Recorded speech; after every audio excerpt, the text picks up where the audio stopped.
भी पता है कि अगर भविष्य में नौबत आई तो भारत आगे कुछ भी कर सकता है। और इसलिए मैं फिर से लोकतंत्र के इस मंदिर में दोहराना चाहता हूं, ऑपरेशन सिंदूर जारी है।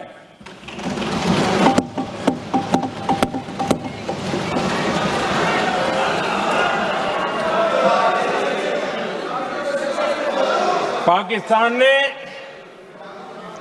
दुस्साहस की अगर कल्पना की तो उसे करारा जवाब दिया जाएगा।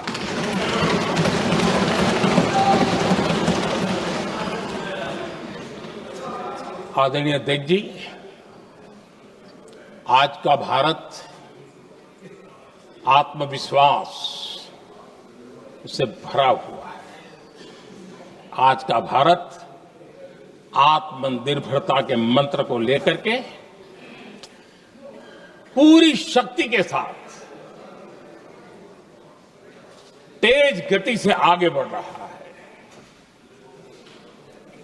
देश देख रहा है भारत आत्मनिर्भर बनता जा रहा है। लेकिन देश ये भी देख रहा है कि एक तरफ तो भारत आत्मनिर्भरता की ओर तेज गति से आगे बढ़ रहा है, लेकिन कांग्रेस मुद्दों के लिए पाकिस्तान पर निर्भर होती जा रही है।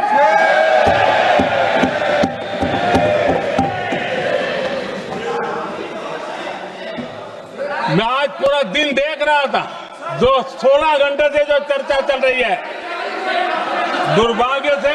प्लीज बैठिए, सब जवाब दे दिया आपका, आप सुनते नहीं, सबका जवाब दे दिया, प्लीज। हाँ, दुर्भाग्य से सुनिए जवाब। कांग्रेस को पाकिस्तान के मुद्दे इंपोर्ट करने पड़ रहे हैं।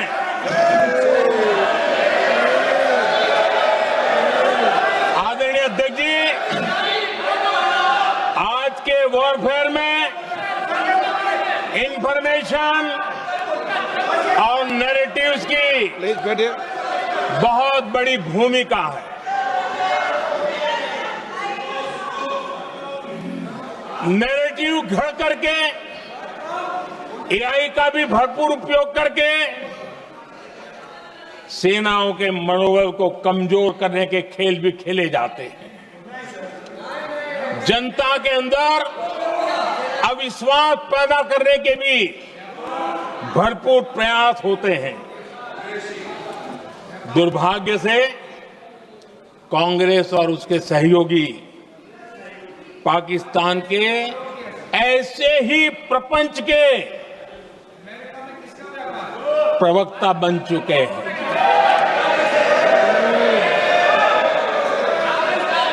आदरणीय अध्यक्ष जी, देश की सेना ने, आदरणीय अध्यक्ष जी, ये तरीका है देश की सेना ने, बैठिए बैठिए, देश की सेना ने सर्जिकल स्ट्राइक की।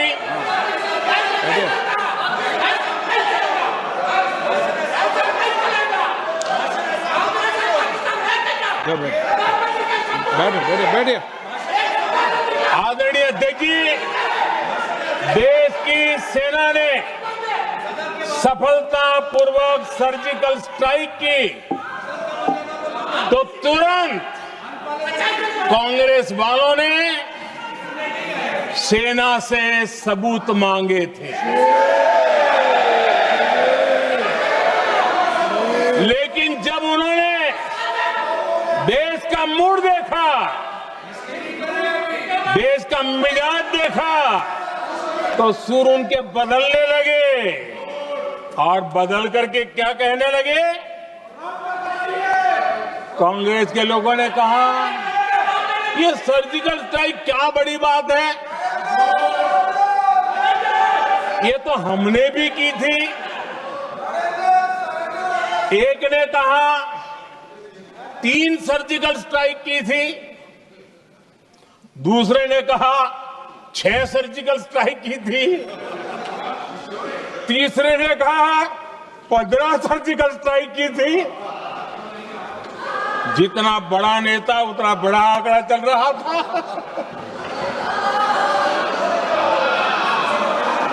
आदरणीय अध्यक्ष जी, इसके बाद बालाकोट में सेना ने एयर स्ट्राइक की। अब एयर स्ट्राइक तो ऐसी थी कि वो कुछ कह नहीं सकते थे, इसलिए ये तो नहीं कहा कि भाई हमने भी की थी। उसमें तो उन्होंने समझदारी दिखाई, लेकिन फोटो मांगने लगे। एयर स्ट्राइक हुई तो फोटो दिखाओ, क्या कहां गिरा, क्या तोड़ा, कितना तोड़ा, कितने मरे, बस यही पूछते रहे। पाकिस्तान भी यही पूछता था, ये भी यही पूछते थे। इतना ही नहीं, आदरणीय अध्यक्ष जी, जब पायलट अभिनंदन पकड़े गए तो पाकिस्तान में तो खुशी का माहौल होना स्वाभाविक था कि उनके हाथ में भारतीय सेना का एक पायलट उनके हाथ लगा था। लेकिन यहां पर भी कुछ लोग थे जो कानों कानों में कह रहे थे, अब मोदी फंसा, अब अभिनंदन माए मोदी ला करके दिखा दे, अब देखते हैं मोदी क्या करता है। और डंके की चोट पर अभिनंदन वापिस आए।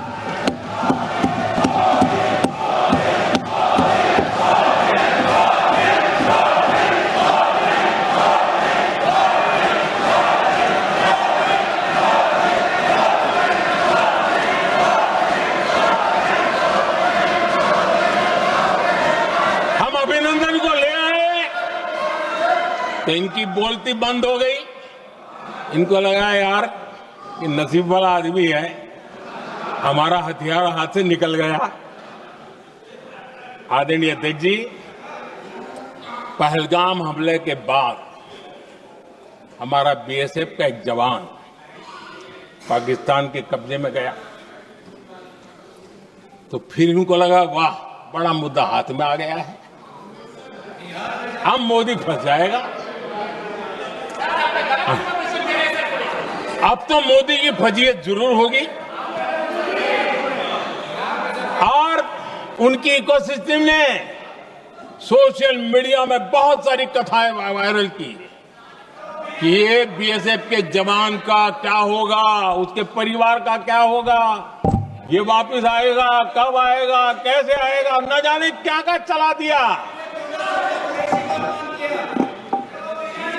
आदरणीय अध्यक्ष जी, बीएसएफ का वो जवान भी आन बान शान के साथ वापस आया।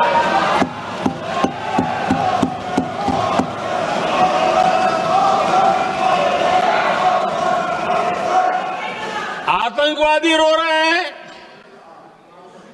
आतंकवादियों के आका रो रहे हैं, और उनको रोते देखकर यहां भी कुछ लोग रो रहे हैं।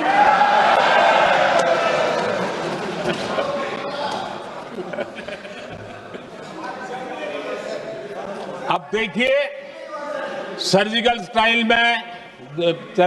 स्ट्राइक चल रही थी, उसके बाद उन्होंने एक खेल खेलने की कोशिश की, बात जमी नहीं।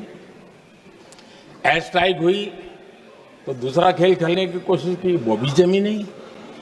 जब ये ऑपरेशन सिंदूर हुआ तो उन्होंने नया पैंतरा शुरू किया। और क्या शुरू किया? रोक क्यों दिया? पहले तो मानने को तैयार नहीं थे कि मुक्त करते, अब कहते रोक क्यों दिया। वाह रे बयान बहादुरों,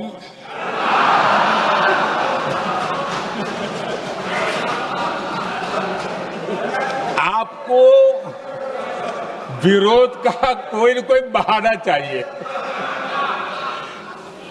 और इसलिए सिर्फ मैं नहीं, पूरा देश आप पर हंस रहा है।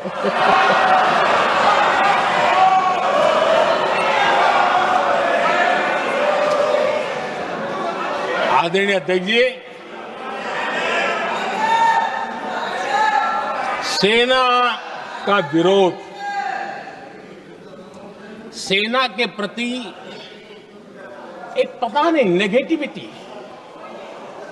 ये कांग्रेस का पुराना रवैया रहा है। देश ने अभी अभी करगिल विजय दिवस मनाया, लेकिन देश पूरी तरह जानता है कि उनके कार्यकाल में और आज तक करगिल के विजय को कांग्रेस ने अपनाया नहीं है।